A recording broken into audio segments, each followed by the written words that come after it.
Welcome back, everyone, to the GGBL. I have a special episode here for you guys today. It is the trade deadline, or the trade day, across the Goldglover Baseball League. And you guys get to vote on all the trade propositions that I have come up with up on your screen. And I'll go over kind of the rationale on some of these things right here, right now, so you can kind of understand what my thought process is on why some of these trades need to be pulled off. Now, again, it's up to you guys if you want to vote yes or no on this. 60% has to vote yes in order for a trade to pass. If it's 59%, 58%, anything below 60%, it's not going to pass. So you guys have the opportunity to make your voices heard if you like the trade offers that I came up with. So first and foremost, we're looking at the Maroons and the Swamp Monsters. So for the Maroons, they're currently not in the playoffs. This is a move that they're really just trying to shed some cap space, I guess you'd call it, but in baseball there is no cap. They're just shedding some salary. They've also got a lot of players at third base, right? Chris Bryant, Andrew Donovan, Jordan Walker's an up-and-comer at 20 years old. So Joey Wendle, for a team that's missing the playoffs, it just seems like that would be kind of the right move to make. So they're actually going to go out and they're going to acquire Will Benson and Mickey Joshua, a second baseman who is another prospect, a prize-winning prospect, about 70 overall B potential. He was actually a rookie that was drafted this season in the offseason for year 2. If you guys missed that live stream, go check it out. But he was drafted by the Swamp Monsters, and now he's being traded over to St. Louis because they like what he's been able to provide for the Swamp Monsters in limited playing time. Was called up in the June call-ups, and he's actually been pretty decent. So I think this trade makes sense. The outfielders for the Maroons, they could use another guy like Will Benson, a nice young player. They get Mickey Joshua, and then they're moving on from Joey Wendle. And for the Swamp Monsters, where would Joey Wendle play? He'd probably be playing the outfield. Simply put, the Swamp Monsters have a loaded infield with Brandon Lau at second base. They have DJ Taylor at third, and they have Almanzar at shortstop. So there really is nowhere to put Joey Wendle, maybe other than designated hitter. He could be a nice DH for them. He could play outfield for them as well. So it's a nice little move there for both teams. Next trade up on the board is the big one. We've got Anthony Rizzo is on the block, an 85 overall first baseman. Everybody knows Anthony Rizzo. He's got one more year. He's got this year, so the second half of this year, plus next season, that he would be able to play and really help the swing push towards the playoffs this season. They have not made the playoffs yet in this entire series. Anthony Rizzo would be a good guy to go get. They need that first baseman depth. They need a starter, an instant offensive type of guy. They got Mazza, Tim Anderson. They need a little extra oomph with their offense. Now, going the other way, the Pioneers are totally out of the playoffs. You know, do you cut ties with a 33-year-old guy? I think you do. I think this is a smart move for Portland. They're going out and acquiring DJ Hard, a young first baseman, B potential, kind of sitting there behind Ryan O'Hearn. So it kind of makes sense for them to kind of move on from him. O'Hearn is going to be there for a little while. Thairo Estrada, third baseman, making $1.6 million this season. Nice move for them to move on from him. He's a nice young player too, but he's not really taking over the job at third base. And then you have Braxton Ashcraft as a starting pitcher. Good little prospect there for Portland. So they get a 3-for-1. I think it makes sense for both teams. What do you guys think? Now, this one's a little interesting one, and I know I get it with the Richmond Good Boys. I always like to make trades for my Richmond Good Boys, but guys, I think this trade is actually a pretty good one for both teams. Now, you know, a little custom prospect bias on the other side there for New York. They're getting rid of Jaden Brown and Alexei Shevchuk. I want to bring those guys over to the user team, the Richmond Good Boys. I feel like I can turn Alexei Shevchuk around, and then for the pizzazz, they are absolutely loaded at shortstop and second base. They have custom prospects at second and short all over, and it just made sense to me that, you know, a guy like Jaden Brown's going to get buried in that depth chart. He's not going to start over Jeter Downs, maybe even Will Wilson. I know that the difference there is one overall point, but the potential does matter.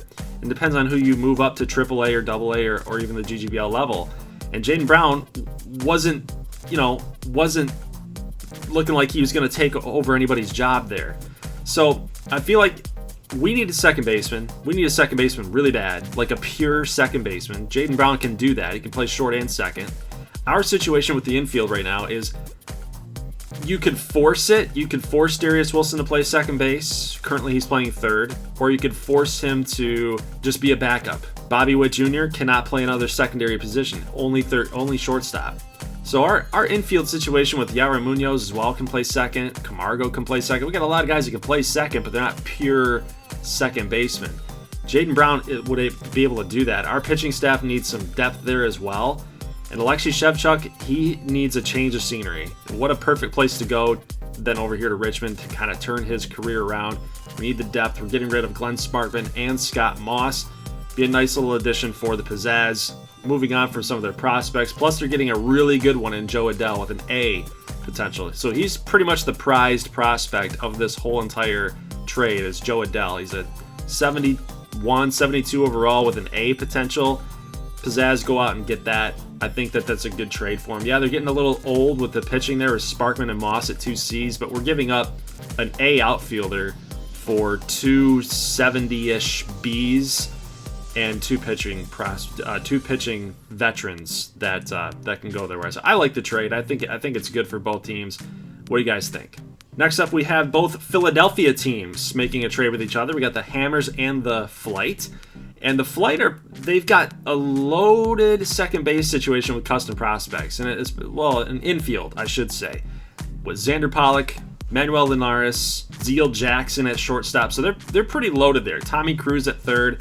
Xander Pollock, I feel like he would be able to lock down the second base position with Pittsburgh and take that job and run away with it. Plus, the Hammers need a little bit more offense. Dare I say that? They got Judge and Vladdy. Dare I say that? But, Xander Pollock could start at second and start hitting home runs, timely clutch home runs as well for that Pittsburgh Hammers team. They're getting rid of J.J. Bleday and Nick Bitsko, so 2 A potential players. But with the Hammers, they're playing well right now. They can afford that, Nick Bitsko, and then J.J. Bleday is not really even playing that much. So they also acquired Brett Phillips for defense. Xander Pollock's a good defender, but he's more of that Adam Dunn type of player at second base. So maybe really you could classify him as like Dan Ugla. I mean, that's what Xander Pollock kind of reminds me of. So solid trade for both teams. You might make the argument that the Hammers could be getting screwed a little bit. I think it's an even trade the more that you dive into it with Pollock, Phillips, good defense, good outfielder. They need a good center fielder out there. They've got right now Bubba Thompson is like a 73. I don't know. I don't think Bubba's going to cut it. So I think Brett Phillips would be a good player for them. And it gets these two guys out of Philadelphia, allows Philly to really help out their potential with their depth. I think it's a good trade for both Pittsburgh and Philadelphia, two Pennsylvania squads. Next trade up would be the Moonshots and the Revolution, so Boston and Miami. This is a pretty cool trade in my opinion. I like this trade. I think Ryan Healy and Zue Lin making a lot of money for this Moonshots team. Their budget right now is 16.9. This really hurts the Revolution's budget. However, it really helps their team try to push for the playoffs. Right now, they're trying to get this done this season, and I think this helps them. They need first base help with Ryan Healy coming over to take over Mike Ford's job. They need some infield depth with Zue Lin. He's a good hitter, hitting about 278 right now, so he's a good player. I think that they could get some value out of that, but they got to give up something. And the Miami Moonshots, they need a little bit of outfield help with Edward Olivares coming over, and Luis Gil would be a really good pitching prospect for them too. He's currently a 71, would fit kind of right in. He's not on the screen right now, but he'd fit off there a little bit at 71. Good potential, hard fastball. I think it makes sense for both squads. What do you guys think? So we've had one blockbuster involving Anthony Rizzo. This is the next one. Now, I heavily debated this one. I was like, where am I going to send Tyler Mahle? He's one of the most consistent pitchers across this league in simulation. Where am I going to send this guy? And I came across the San Diego Defenders. They've already got Bumgarner, they've got Marco Gonzalez, and they've got Tony Gonsolin. Bumgarner's just outside the 80 group, but Gonsolin and Marco Gonzalez are 80-plus overall pitchers, and so is Tyler Mahle. This would be the equivalent of a big three with pitching staff. And if you really want to shut down, if you really want to make some noise here, the Defenders can't add a bunch of offensive pieces. They got to build on a strength. And they can't add a bunch of offensive pieces in one trade day to try to compete with LA and San Francisco. They're in the NL West. They got to compete with that. So in order to really counter them, adding another pitcher to this mix would really help them, in my opinion. But they got to give up something to get something, right? So the Maples, their outfield right now is kind of old in some senses. You know, you got Mark McClendon there, the right fielder, 21C, Nico Fuss-Chapman, 22C, but the potential's not there for the overall and the age mix. So I didn't like that. I don't like that mix for the Maples. Alex Humberto and Robert Hassel would be perfect for Wisconsin. Now, I know that Alex Humberto is a custom prospect, but moving over to the Wisconsin Maples might give him a little bit more love with some gameplay. And I think the defenders win. I think both teams win this trade. Robert Hassel is a great player, 20A, 71. Humberto is a great player as well, 21B, 72. Both center fielders, but they can play all outfield spots. Maples need some outfield help, along with Joey Gallo. He's there for 5 more years. I honestly thought about trading Gallo in this mix. I thought about getting rid of Joey Gallo off Wisconsin, but he's going to be here for another couple of years.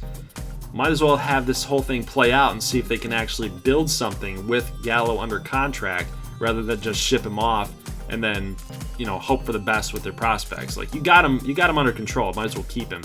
Tyler Mahle, I feel like this would be a good trade for both squads. Next up, we got the Sting and the Grizzlies. So the Sting, they don't want to sell. They're not sellers this season. They're right in the middle of the pack in the NL East. They're trying to shoot for the playoffs, trying to make that wild card spot. They're probably not going to win division with the Carolina Blue Sox just killing it again. Good boys are still there. They're playing well. So Kiner Falefa moving on with Hunter Green. That's kind of the swap here. The Grizzlies need a nice shortstop. He's an 80 overall. They need to add to that spot. This it's probably the weakest position on that team is shortstop. But for Hunter Green, the Sting are looking at this like you're a 75 B22. I mean, what's not to like? You would instantly fit in with our pitching staff. I think it's a win move for both squads. You're just swapping one for one, but they're 2 players in 2 positions that each team needs in order to make playoff pushes in their respective divisions and situations. And then the final trade we have up on the board, we have Brody Jordan, a catcher from the LA Knights. Not getting a lot of playing time right behind Corey Lee. They're both 77s, 1 out of 3 contract lengths, right? So they still got 3 years on their contract, and they're similar in age. So it's like, for LA, how do you make that call? Like, who do we really like? Who are we going to split time with? Who's going to be our pure starter? It's really hard to make that call. They've got Carson Taylor. They've got Tres Barrera down there at a 28, Barrera, not Barrera. Barrera, 28B, 70. So they've got a pretty good solid depth at catcher. So for LA, they want to go grab William Quo, which is a 22C potential player that has really struggled for Seattle, but they like him. They think he can turn into something there. And then Alec Bettinger, a 27B. So they like the veteran presence there at starting pitching. They can pretty much throw him into their bullpen and really help their push to win another GGBL championship. Brody Jordan, kind of expendable for them. For Seattle, they could use another power bat, right? And then we could even see a little split between Jordan and Adley Rushman. So guys, that's it for the video. Leave a like if you like this thing. Make sure you guys are clicking on that link to vote for all of the trades that you want to see pass or reject. And again, 60% or more will allow the trade to pass. 59% or below will allow the trade to stay put. So those players will stay put. Now, guys, you have until Monday, the 31st. January 31st will be the last day that you guys will be able to vote on these trades. That way I can process them and get them ready for February 2nd's upload.